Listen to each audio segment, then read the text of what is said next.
So we're going to talk about the OWASP Security Shepherd project. Hands up if anyone's heard of it before? Okay, that's good. I would have heard if everyone did, but that's why we're here. We want to get this project out there. We want more people contributing. We want more people using it. So this is a start about where this project came from and where myself and Sean have come from. So my name is Mark Denihan. I went to college in Dublin, the Dublin Institute of Technology, and in my course I had an internship stream and went straight into IBM. Now, first off, everything I say is my own opinion. Same as Sean, his opinion, nothing to do with our employers. Disclaimer there in the slide as well. But I did the internship stream through my course, and I was lucky enough to secure an internship in IBM. So I was there 2 days a week for 2 years, and my boss, Jason Flood, was training me in pen testing. Now, I don't know how you guys were trained in pen testing, if any of you have been, but mine was like a baptism through fire. A lot of headaches leaving, a lot of concentration going on, and it was difficult. And the resources out there are really for people who, not really there for students. They're kind of people who are already well established, understand all the terminology, and you're just touching up. So I had a hard time learning it. So when it came to sorting out a final year project for my course, I thought about taking everything I'd learned and squashing it into an application. And that's where Security Shepherd has come from. And Sean? Hi, my name is Sean. I went for the more academic approach. I didn't do internship. I was a year behind Mark. I needed a final year project. Mark provided an idea. He wanted to expand to the mobile levels. So I started working on that. So initially I started off by developing one app, and I wanted to have multiple levels based off that one vulnerable app, vulnerable in many different ways. But then it became clear that would be a better idea to sort of have one app per level. So I created it like that. Okay, so Security Shepherd, so I don't know if anyone went to Jacob West's keynote at the start of today. He mentioned that the top 9 courses, in computer science courses in the colleges in the USA don't cover security properly. And when I went to college, which isn't that long ago, it's only 2 or 3 years, they didn't teach application security at all. It was only crypto. And if you wanted to, you could do some sort of forensic work. And even still today, I know that the DIT are starting to introduce application security because they're using Security Shepherd now. But it's kind of a rarity to see, and we wanted to fill that gap because there were other projects that kind of tried to do it, but not the way that we wanted to. So Security Shepherd stack is pretty simple. We just run off Tomcat. You can use any application server you want, but I was really impressed with Tomcat. The biggest instance I've run, biggest workshop I've run for Security Shepherd has been with 1,700 users. Obviously not in one room, but 1,700 users. So that's pretty much with default settings with some SSL enabled, stuff like that. We use MySQL for the database. We're utilizing a SAPI for the encoder to make sure we haven't got any cross-site scripting where we don't want it. We're also using anti-SAMI for some of our levels. We've got bad implementations of anti-SAMI. We've ripped out some of its functionality. And we also use it to detect cross-site scripting because where we can, everything in Security Shepherd is an actual vulnerability, but its damage has been limited. So you can't take an SQL injection level and use it to compromise the platform because you're doing it as a user that only has privileges to the level. So everything's real except they've been limited. So but in some instances like cross-site scripting, short of virtualizing a browser on the server, we can't actually make it real. So we detect that with anti-SAMI. So the way we approach Security Shepherd for someone who's been a student and is learning pen testing, or if you're giving workshops to students, you might find they don't actually know anything about the language. So let's say you're trying to teach SQL injection, you're giving a demo, and you realize that 5 out of the 50 students you have don't actually know MySQL because they don't bother going to the classes, or they don't know SQL. So we give them a whole lot of information in a lesson. The first time you encounter a subject, you're given a whole load of information. You can see there's piles of it there, and it's written in layman's terms so that any student is going to be able to understand this. And after you've read the lesson, there's a small challenge. It's just the bottom there. We'll walk through some challenges later on. But there's a small challenge that pretty much tells you how to do it. So put in or 1 equals 1 here, and you're going to get the whole database table. Now, the reason why this is different is because after this lesson, further on in the game, there's challenges that build. Okay, there's a little less help, and a little less help again, and another bad fix. Okay, so So I want to talk about how dynamic the platform is. Before we start looking at it from a student's point of view, let's look at it from a administrator's point of view. So I wrote this in DIT, and I wrote it for my final year project, and to make it really appealing to my supervisor, it was written as to be used in colleges. So that's where the whole platform was geared originally. So the first thing that admins can do is there's cheat sheets. So let's say you're teaching a class of hip young kids, and you're not too sure. You don't want to be showing up in front of them. You can actually just enable cheat sheets and work through the application yourself. It's going to give you everything you need to do to go through it. Now let's say you want to, as well as that, you can also modify the cheat sheets so they're less interesting, less help. Just the tips they might need. So maybe a week before their assignment's due, you can enable them. As for module management, we've got a whole load of stuff. If you look here in this previous slide, we've got lessons. Then actually, I'll just open up the browser.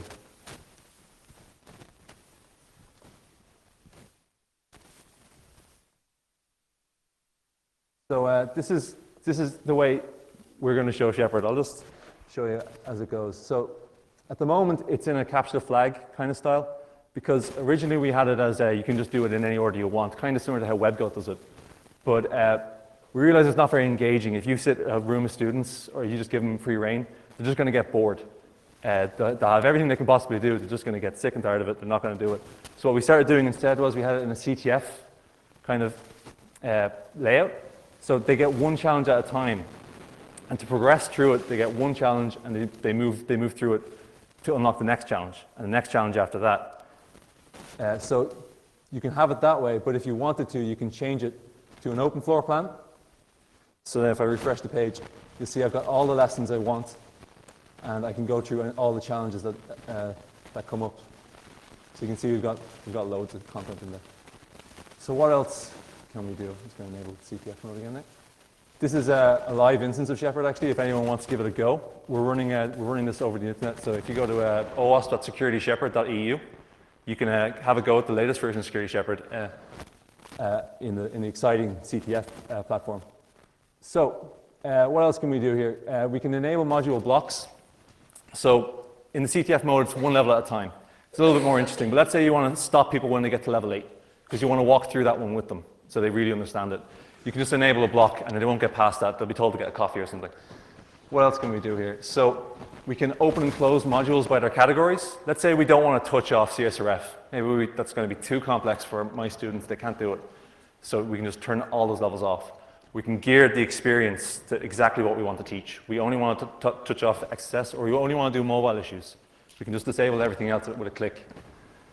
We can enable feedback, and this gets used a lot when you've got your students doing this. You don't want them to be cheating off each other.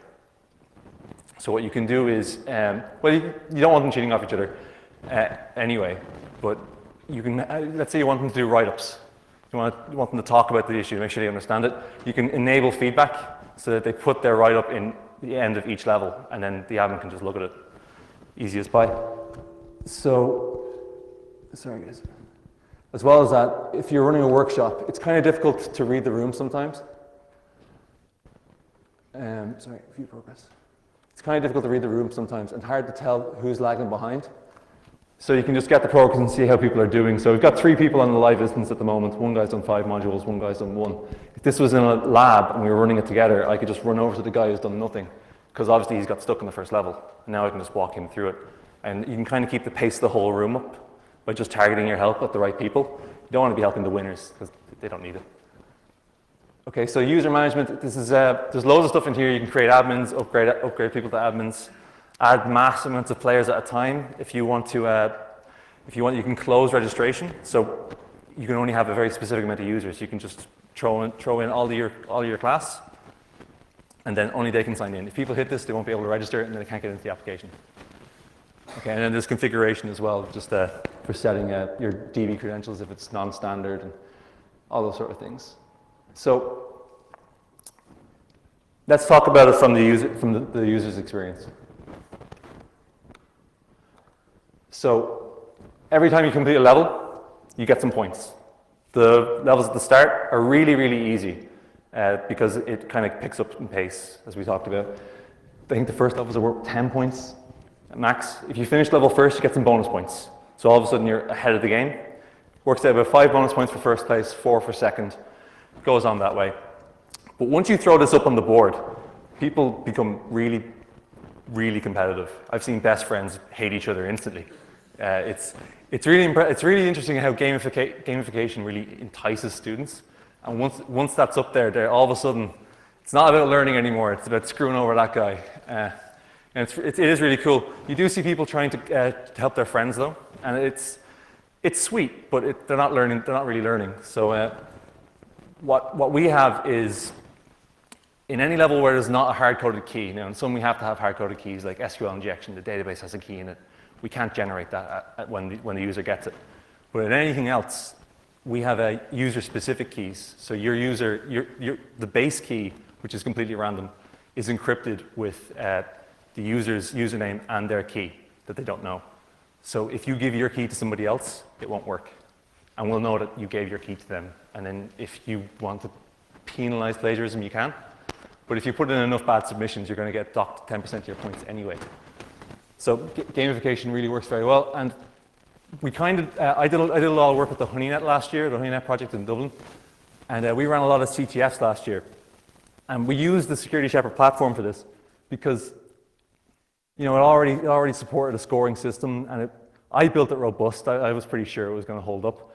And we ran it at AppSec Ireland in 2012, and ran fine. Then we stepped it up. Fabio Serlio helped us out and got us a gig to run the OWASP Latam CTF. It was an online tour, and I think we had about 600 users, and I think we had 200 gigabytes of application logs. It was hammered so much, and we weren't hacked, which was a great story for us. AppSecEU, slightly less users, but same amount of impact, and the global CTF as well. I don't know if any of you guys saw that. That was used using the Security Shepherd platform.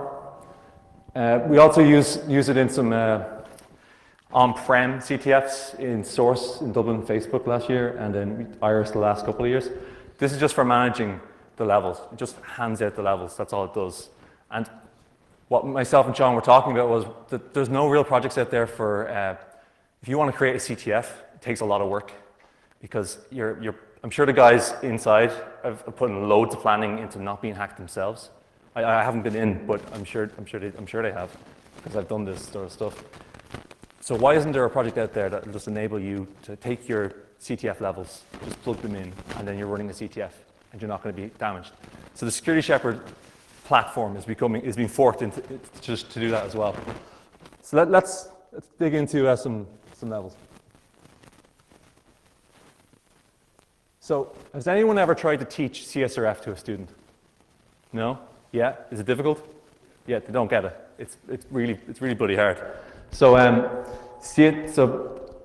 think that what we do for CSRF is kind of unique. So here's the application. We're signed in. Everything on the home page tells them how to play the game, tells them how to get their next levels. So to start off, you can see I'm signed in as attacker mark. To start off, all I need to do is click Get Next Challenge. Now, this isn't the way that the levels are ordered for the normal game. This is just for the demo. But the first one is CSRF. And we can see there's an unholy amount of help there. CSRF is pretty difficult to understand, so there's got to be loads of help. So we can hide all that. And this is the challenge I was talking about, to get past just the lesson. So we can see there's loads of help, and it's pretty much a jigsaw. The pieces you needed are highlighted. And the objective of this challenge is to CSRF an admin. Now this isn't real, this is simulated, because with CSRF, you don't know when your attack's going to execute. So for the lesson, we decided it needed to be an immediate response telling them if it worked or not. So it's a simulated attack. So you CSRF the admin with an image. It worked. You got your user-specific key. Okay, that's just the lesson. Okay, and no student reads the lesson. They just skip it. To be honest, what you kind of find is the students decide, you know what? I'm just going to throw in all this information, just get through the level. They do it with nearly everything. They just do. I did it, I'm sure. So what we have to do is we need to reinforce what they've learned with a challenge. And 99% of the time, they always go back to the lesson and read that little bit to get them through this bit. So you can see here's a form where players can submit their own images. And we can see victim Sean's already put in a meme there. So what we're going to do now is instead, we're going to put in our CSRF attack for this level. So we have the path there, so we throw it in, and then our user ID instead of example ID. So the idea here is that this is an actual real vulnerability here. To pass this level, there's a function that just signs it completed for you, and anyone can call this except yourself. Okay, so you need to CSRF someone else to sign the level completed for you. So we're signed in here as victim Sean. He's already completed all the levels. So we're going to go to CSRF1, which we just did. And he's loaded the page, and there's attacker Mark's image. I've CSRF'd them. Now when I go back to my browser and refresh the page, my next challenge isn't going to be CSRF1 anymore. It's going to be CSRF2. Super. Now, it's been pretty easy so far. We're just using image tags. It's not that involved. We're going to step it up a little bit now where there's iframes for the users instead, and it's a post request instead of a get request. Now for you and me, a post request, it's just a HTML file. But for a student, they're tearing their hair out, they don't know what to do. They have to go back to the lesson again and read about the post request part. So all we need is a HTML page. I've got one prepped. There we are. It just forces the browser to send a request. So I've got that on Dropbox. So I'm going to just put the Dropbox link in there, post a message, and we'll see when it loads up here, it's going to say increment failed. Because I can't increment my own CSRF counter, I need someone else to do it. Okay, this is another real issue. It needs to be well formed for it to work. So Sean signs in, CSRF2, and you can see increment was successful there. He signed it. Okay, so we're building slowly for the students, okay? They do get this. It's the best way to teach them CSRF, in my experience. It's better than any talk, anyway. So now we've got them doing very simple CSRF. What about now bad fixes? Okay, so the next challenge I'm going to talk about is CSRF challenge 4. So we can see that it's another post request, and we've got an example ID, but this time there's a CSRF token that needs to be in the request as well. So let's actually have a look at this. So first thing we're going to do is we're going to update our attack so that we have a CSRF in there as well.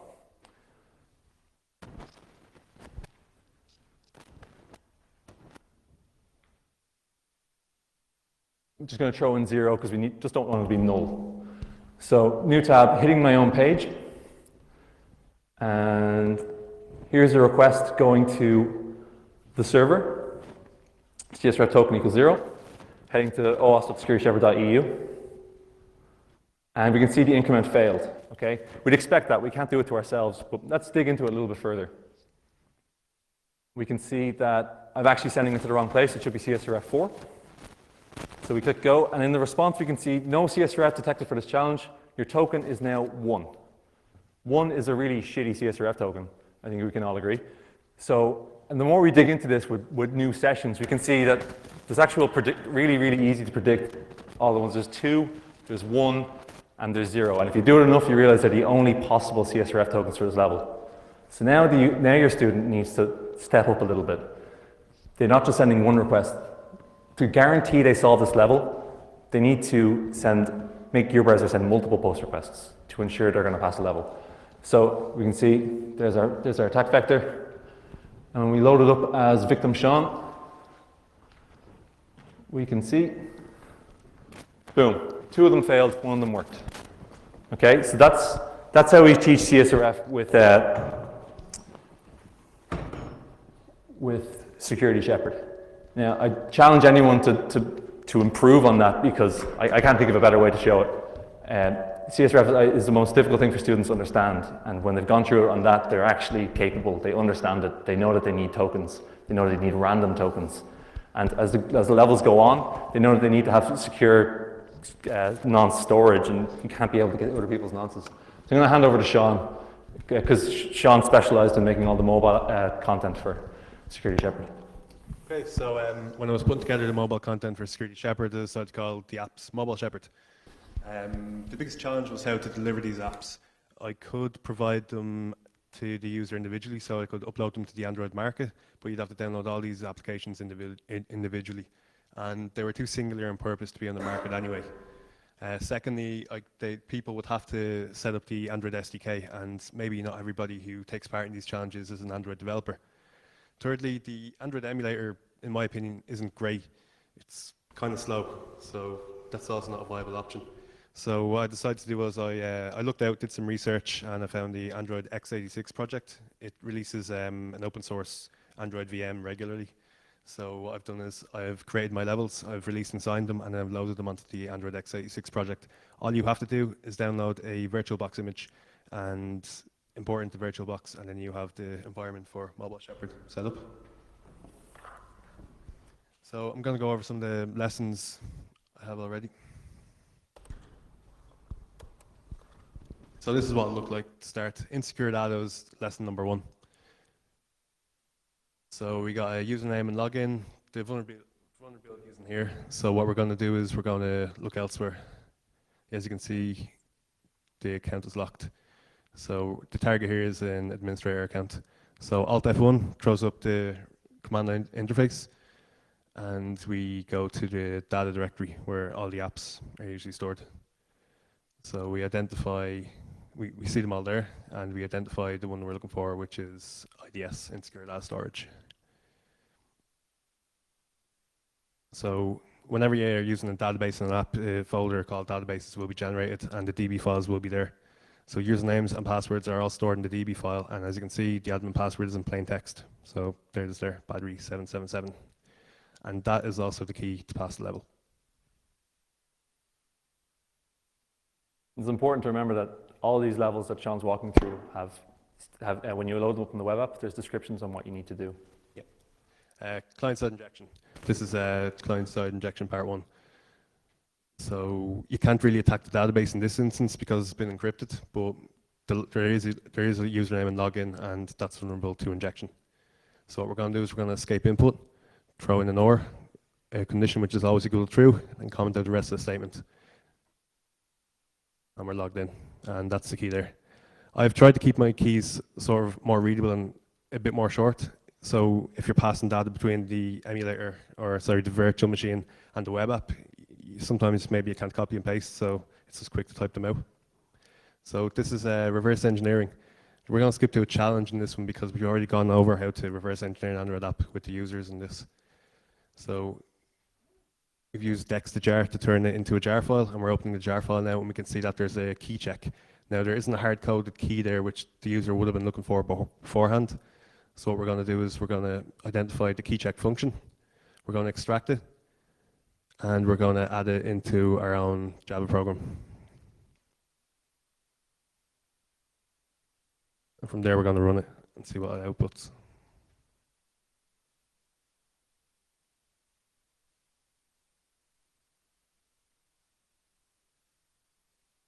We compile it, and there we go, there's the key.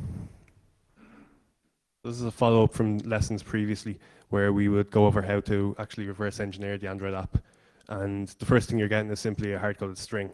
We carry on from there, go to challenge 1. The string is hidden somewhere, it's been obfuscated. And then finally, challenge 3 there was the key wasn't technically in the app in the source code, but there was a function which would check the validity of the key, and you could use that to find out what the key was.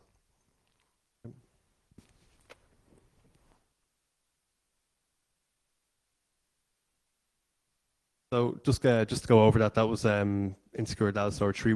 Insecure Data Storage. We go over all this on the web app. There's a massive explanation, and like I mean, it may look like I'm just flying through some command line interface stuff there, but it's all explained in the web app. The commands, the directories, why apps do this. It was very easy to integrate like mobile applications into Security Shepherd.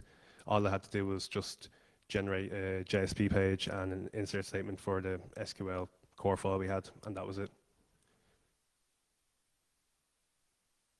Back to the client-side injection issue there, that was the query we used.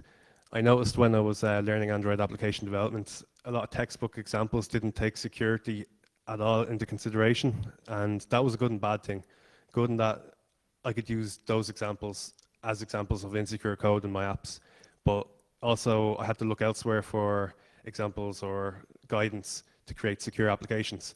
One actually good source of information was the OWASP mobile security project, particularly the top 10 mobile risks.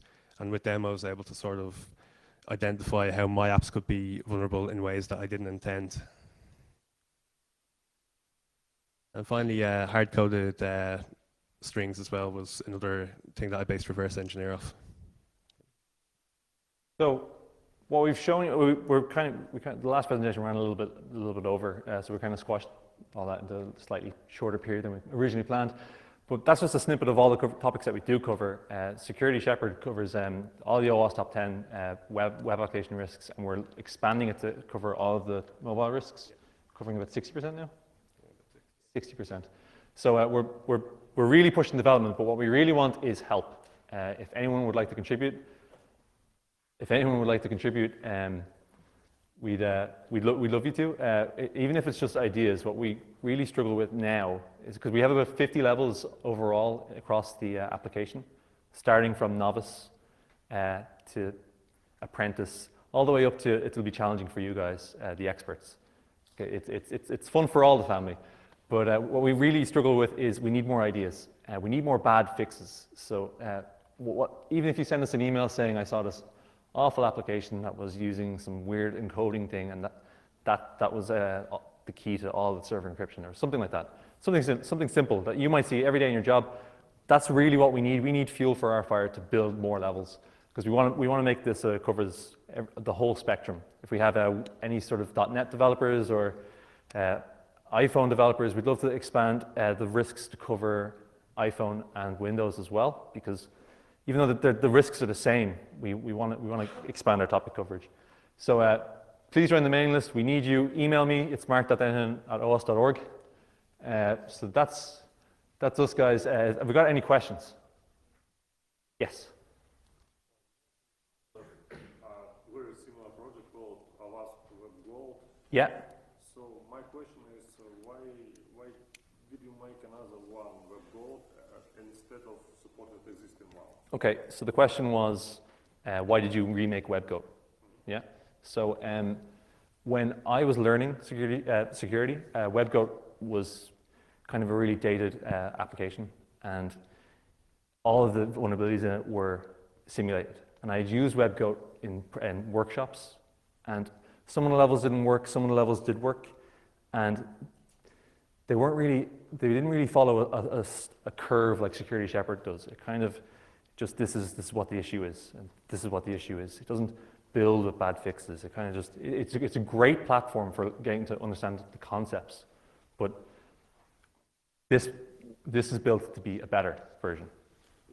I'm asking because, there is a lot of open source projects, and at the same time, all of them need new developers and so on. Yeah. Everybody create each own new. The real nail in the coffin for me not to have expanded WebGoat instead was that I needed a final year project for my undergrad, and I couldn't expand someone else's project, so I built this. And then after I built this, it was such a polished tool, so just fresh blood, that I released it as a project. That's really why it exists. But WebGoat's in development as well. It's if anything, it's healthy competition. Question: does your project have affinity to localization or translations or something like that? Not at the moment, but we would absolutely love developers to help us do that. I'm pretty sure you just volunteered. The question was if we support multiple languages. Not yet, but I'll talk to you afterwards, okay? In the pub. Couple points. Good stuff. Any other questions? Yes. Yes. The question was, is it possible to put your own content in Security Shepherd? Yes, it absolutely is. At the moment, it's a slightly more involved process than I would like. Sean was just talking about it there. You just need to make if you have your own, let's say it's a downloadable Java file, you need to be reverse engineered, then you just need to make a JSP page that points to it and talks about it. If it's more involved, maybe it's a web application risk, there's a couple more steps that are needed, but there is wikis on our GitHub to help you do that. So email me, and I'd love to help you plug it in. And we want that process to get even easier. So feedback on that process would be great, because we want to make the CTF framework that it's literally just the easiest thing to throw all your content in. Any other questions?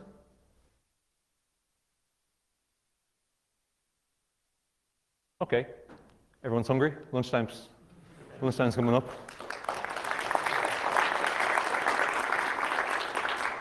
Thanks, guys. If anyone gets a chance, please check out OWASP.security-shepherd.eu and have a play. You might learn something.